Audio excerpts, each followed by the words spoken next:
ನಮಸ್ತೆ. ದುಡ್ಡೇ ದೊಡ್ಡಪ್ಪ ಅನ್ನೋ ಮಾತನ್ನ ಕೇಳಿಯೇ ಇರ್ತೀವಿ. ಜೀವನ ಮಾಡಲು ದಿನಕ್ಕೆ ಕನಿಷ್ಠ 2 ಹೊತ್ತು ಅಥವಾ 3 ಹೊತ್ತು ಹೊಟ್ಟೆ ತುಂಬಿಸಿಕೊಳ್ಳಲು ನಮಗೆ ಹಣ ಅಗತ್ಯವಾಗುತ್ತೆ. ಆದ್ರೆ ಬಡವರಿಗೆ ಹಾಗೂ ಮಧ್ಯಮ ವರ್ಗದವರಿಗೆ ಹಣ ಉಳಿಸುವುದೇ ಒಂದು ಟಾಸ್ಕ್ ಆಗಿರುತ್ತೆ.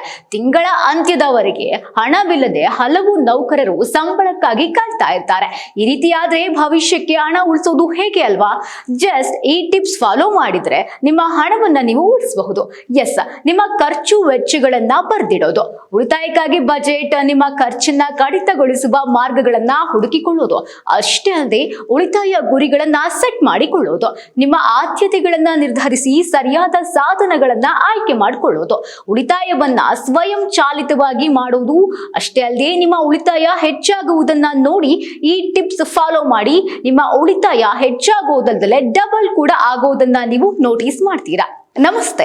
ದುಡ್ಡೇ ದೊಡ್ಡಪ್ಪ ಅನ್ನೋ ಮಾತನ್ನ ಕೇಳಿಯೇ ಇರ್ತೀವಿ. ಜೀವನ ಮಾಡಲು ದಿನಕ್ಕೆ ಕನಿಷ್ಠ 2 ಹೊತ್ತು ಅಥವಾ 3 ಹೊತ್ತು ಹೊಟ್ಟೆ ತುಂಬಿಸಿಕೊಳ್ಳಲು ನಮಗೆ ಹಣ ಅಗತ್ಯವಾಗುತ್ತೆ.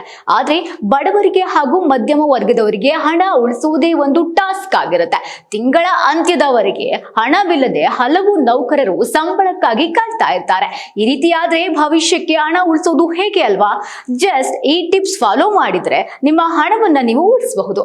ಎಸ್, ನಿಮ್ಮ ಖರ್ಚು ವೆಚ್ಚಗಳನ್ನ ಬರ್ದಿಡೋದು, ಉಳಿತಾಯಕ್ಕಾಗಿ ಬಜೆಟ್, ನಿಮ್ಮ ಖರ್ಚನ್ನ ಕಡಿತಗೊಳಿಸುವ ಮಾರ್ಗಗಳನ್ನ ಹುಡುಕಿಕೊಳ್ಳೋದು, ಅಷ್ಟೇ ಅಲ್ಲದೆ ಉಳಿತಾಯ ಗುರಿಗಳನ್ನ ಸೆಟ್ ಮಾಡಿಕೊಳ್ಳೋದು, ನಿಮ್ಮ ಆದ್ಯತೆಗಳನ್ನ ನಿರ್ಧರಿಸಿ ಸರಿಯಾದ ಸಾಧನಗಳನ್ನ ಆಯ್ಕೆ ಮಾಡಿಕೊಳ್ಳೋದು, ಉಳಿತಾಯವನ್ನ ಸ್ವಯಂ ಚಾಲಿತವಾಗಿ ಮಾಡೋದು, ಅಷ್ಟೇ ಅಲ್ಲದೆ ನಿಮ್ಮ ಉಳಿತಾಯ ಹೆಚ್ಚಾಗುವುದನ್ನ ನೋಡಿ ಈ ಟಿಪ್ಸ್ ಫಾಲೋ ಮಾಡಿ ನಿಮ್ಮ ಉಳಿತಾಯ ಹೆಚ್ಚಾಗೋದಲ್ಲದೆ ಡಬಲ್ ಕೂಡ ಆಗೋದನ್ನ ನೀವು ನೋಟಿಸ್ ಮಾಡ್ತೀರಾ.